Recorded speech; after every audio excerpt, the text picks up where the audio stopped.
Hello students, last video third question பார்த்தோம். இந்த வீடியோல fourth question பார்ப்போம். So fourth question ஒரு quite different model தான், but நான் example sums தான் உங்களுக்கு extra sums நெட்ல போய் எதுவும் தேட தேவையில்ல. So examples தான் உங்களுக்கு extra sums. So example sums போட்டாலே extra sums போட்ட மாதிரி தான். எக்ஸாம்பிள் சம்ஸ் நான் தனியாக வீடியோ போட்டிருக்கேன். அதில் ஃபஸ்ட் பிரின்சிபல் பேஸ் பண்ணி நம்ம நிறைய சம் போட்டோம். ஓகேவா? செக் பண்ணாதவங்க போய் செக் பண்ணி பாருங்கள். மோஸ்ட்டாக எக்ஸாமுக்கு கேட்குறது ஃபஸ்ட் பிரின்சிபல் யூஸ் பண்ணி உங்களுக்கு டெரிவேட்டிவ் கேட்பாங்க. அப்படி இல்லைன்னா உங்களுக்கு ட்ரிக்னாமெட்ரிக் ஃபங்க்ஷன்ஸை வச்சு டெரிவேட்டிவை கண்டுபிடிக்க சொல்லுவோம். Say for example limit X tense to 0 sin x இதோட value. So like that so இது செகண்ட் மாடல். தேர்ட் மாடல் என்னன்னா formula paste nx power n minus 1 அந்த ஃபார்முலா பேஸ்ட். ஓகேவா? ஸோ இந்த மூணு மாடல் தான் உங்களுக்கு எக்ஸாமில் கேட்க போகும். ஸோ இந்த மாடல் வந்துட்டு ஃபஸ்ட் பிரின்சிபல். இதிலே 4 சப்டிவிஷன் இருக்குது. ஸோ ஃபஸ்ட் சப்டிவிஷன் என்னன்னா எக்ஸ் கியூப் மைனஸ் 27ஓட derivative using first principle formula. So first பிரின்சிபலோட ஃபார்முலா என்னன்னு எழுதுறதுக்கு முன்னாடி ஃபஸ்ட் பிரின்சிபல்னு வந்தாலே இந்த ஃபஸ்ட் பிரின்சிபல்னு ஒரு வேர்ட் வந்தாலே நம்ம வேறு மாதிரி செக்ரிகேட் பண்ணி எழுதணும். அதுவும் நான் வந்துட்டு எக்ஸாம்பிள் சம்ஸ் வீடியோ போடும் போது நான் சொல்லிட்டேன். ஸோ எப்படி எழுதணும்? எஃப் ஆஃப் எக்ஸ் இதோட வேல்யூ எழுதணும். F of X plus H இதோட வேல்யூ எழுதணும். So these two values I want. ஓகேவா? ஸோ கொஷின்லேருந்தே இந்த வேல்யூஸ் எடுக்கணும். எஃப் ஆஃப் எக்ஸோட வேல்யூ என்னன்னா கொஷினில் என்ன கொடுத்துருக்காங்களோ same value is f of x. நான் இங்கே எழுதிக்கிறேன். So f of x is equal to x cube minus 27. இதெல்லாம் ஃபஸ்ட் பிரின்சிபலில் நம்ம அப்ளை பண்ண போகிறது. ஸோ அதுக்கு முன்னாடி எல்லா சம்ஸ்க்கும் இந்த மாதிரி நீங்கள் எழுதணும். F of X plus H என்ன? எஃப் ஆஃப் எக்ஸ் வந்துட்டு நம்ம கொஷினே எழுதணும். ஓகேவா? எக்ஸ் கியூப் மைனஸ் 27 அப்படியே எடுத்து எழுதிக்கணும். இதான் எஃப் ஆஃப் எக்ஸ். அப்போ F of X plus H என்ன வரும்? இதுக்கோ டிஃப்ரென்ஸ் பாருங்கள். இங்கே ப்ளஸ் ஹெச் ஆயிருக்கு, எது கூட ஆட் ஆயிருக்கு. ஸோ எது கூட? எக்ஸு கூட இங்கே ஹெச் ஆயிடு, ஹெச் வந்துட்டு ஆட் ஆயிருக்கு. ஸோ சேம் ஸ்டெப் இங்கேயும் பண்ணணும். எக்ஸு கூட நான் ஹெச் ஆட் பண்ணணும். எப்படி? எக்ஸ் கியூப் ப்ளஸ் ஹெச்சா அப்படி எழுதக்கூடாது. ஓகேவா?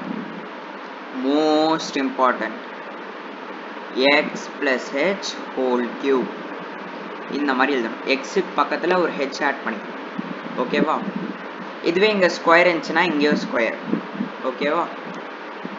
ஸோ மைனஸ் 27 வேறு எதுவும் கான்ஸ்டன்ட்லாம் எதுவும் பண்ணக்கூடாது. எக்ஸு பக்கத்தில் என்ன வேரியபிள் இருக்கோ எக்ஸு பக்கத்தில் நம்ம ஹெச் ஆட் பண்ணணும். அது எதுவாக இருந்தாலும் சரி, கியூபு ஸ்கொயரு எதுவாக இருந்தாலும் சரி. ஓகேவா? So two values I have found out. Next இப்போ தான் ஃபஸ்ட் பிரின்சிபல் ஃபார்முலா நீங்கள் எழுதணும். What is first principle formula? F dash of X equal to limit h tends to 0 f of x plus h ஏன் நான் இங்கே f dash of x போட்டிருக்க ஃபார்முலாவில் இருக்கு. f dash of x னா differentiation. f of x plus h minus f of x divided by h. This is my first principle formula. Apply these two values in the formula. So what I will get?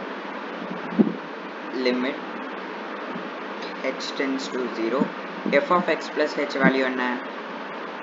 x plus h whole cube minus 27. இப்போதான் கவனமாக இருக்கணும். ஃபார்முலாவில் இங்கே ஒரு minus இருக்குது. கரெக்டாக? So இந்த minus நான் இங்கே அப்படியே எடுத்து எழுதிக்கிறேன். மைனஸ். ஓகேவா? மைனஸ் ஆஃப் இப்போ எஃப் ஆஃப் எக்ஸோட வேல்யூ என்ன? X cube minus 27. ஓகேவா? Whole divided by H. இதான் கவனமாக இருக்க வேண்டிய step. Limit h tends to 0 னா h ஓட வேல்யூ 0 சப்ஸ்டியூட் பண்ணணும். அதுக்குன்னு ஃபர்ஸ்ட் ஸ்டெப்ல இங்க 0 சப்ஸ்டியூட் பண்ணக்கூடாது. ஏன்னா இங்க 0 சப்ஸ்டியூட் பண்ணனா 1 சம் நம்பர் பை 0 வந்துட்டு இன்ஃபினிட்டி. ஓகேவா? 1 by 0 infinity, 2 by 0 infinity, 1000 by 0 is infinity. ஓகேவா? any number by 0 is infinity. So அதுக்குள்ளே 0 சப்ஸ்டியூட் பண்ணக்கூடாது. லாஸ்ட்டாக ஃபைனல் ஸ்டெப்பில் தான் ஃபைனல் ஸ்டெப்புக்கு முன்னாடி ஸ்டெப் சப்ஸ்டியூட் பண்ணணும். So now expand limit h tends to 0. x plus h whole cube என்ன ஃபார்முலா? நான் சைடில் எழுதுகிற பாருங்க, இங்கே எழுதுகிறேன். x cube plus 3x square h x plus h whole cube x plus h whole cube நான் formula எழுதுகிறேன். x plus y னா x cube plus y, நான் x plus y whole cube எழுதுகிறேன். x plus y whole cube, x cube plus 3x square y plus 3xy square plus y cube. This is the formula. So y க்கு பதிலா h apply பண்ணுங்க. So x cube plus h x h square plus x square h plus எல்லாமே ப்ளஸ்ல தான் இருக்கு. So இங்கேயும் plus வரும், plus H cube. ஓகேவா? இது X plus H whole cube. அப்புறம் -27 இருக்கு பக்கத்தில் பாருங்க, இங்கே -27. இப்போ இந்த மைனஸ் இருக்குல்ல, இந்த மைனஸ் நான் உள்ள கொண்டு போகிறேன். சிம்பிளிஃபைடு கால்குலேஷன் இருக்கும். ஓகேவா? So minus into X cube is minus X cube.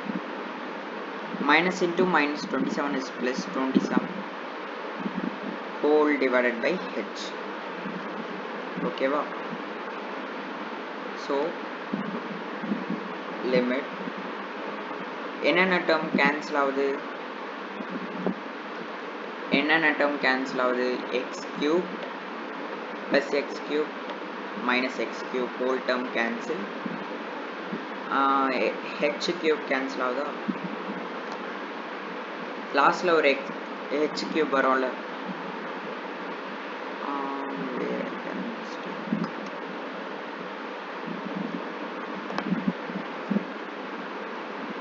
plus 27 minus 27 cancel ஆகும். x cube plus 3x square h வரும். கரெக்டா?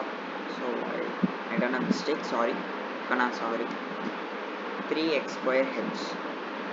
ஸோ இங்கே 3 வரும். 3. Okay, now okay.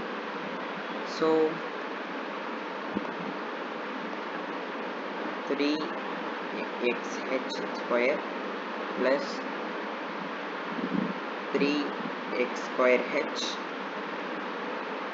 whole divided by h. Okay, this is the final step. Now listen. இங்க என்ன காமனா இருக்கு? Here what is common? Here what is common here?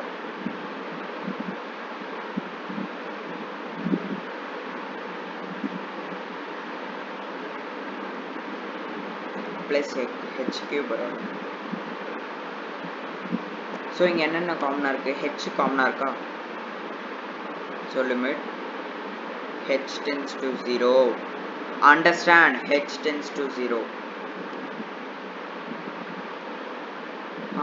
h தானே காமனா இருக்கு எல்லாத்துலயுமே. இங்க பாருங்க, இங்க 3 இருக்கு, இங்க 3 இருக்கு, பட் இங்க 3 இல்ல.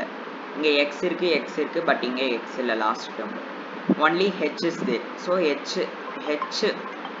மட்டும் தான் என்னால காமனா எடுக்க முடியும். So h into 3x h square, x square வராதுல. So 3xh plus 3x square plus last termல h square, ஏன்னா ஒரு h தான் நம்ம வெளில எடுத்துருக்கோம். So whole divided by h. This h cancel. Now apply h as 0.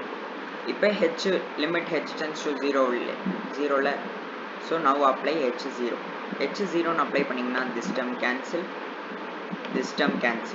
கரெக்டா இந்த term cancel ஆயிடும் ஏன்னா இங்க 0 apply பண்ணா 0 into x 0 0 into 3 is 0 so my final answer is 3x square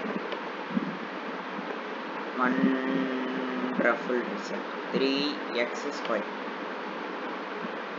இது first principle base பண்ணி போட்டது பட் இதுவே நீங்க வந்துட்டு நார்மலா ஒரு மெத்தட்ல அப்ரோச் பண்ணிருந்தீங்கன்னா நார்மல் டிஃபரன்ஷியேஷன் x cube இந்த 3 இங்க வந்துரும் so 3x square minus 27 differentiate பண்ணா 0 ன்னு வந்திருக்கும் 3x square is the answer normal method this one is a normal method ஓகேவா இப்போ நீங்க கவனிச்சு பாருங்க what you observe from this normal method easier first principle easier of course normal method is easy normal method ஒரு step கூட வரல எனக்கு but first principle எனக்கு இவ்வளோ ஸ்டெப்ஸ் 10 ஸ்டெப்ஸ் கிட்ட வந்துருக்கு ஓகே ஸோ ஃபர்ஸ்ட் பிரின்சிபல் தான் எப்பவுமே நிறைய வாட்டி எக்ஸாமில் கேட்பாங்க ஸோ ஃபர்ஸ்ட் பிரின்சிபல் வச்சு நம்ம செகண்ட் சப்டிவிஷன் நெக்ஸ்ட் வீடியோவில் பார்ப்போம்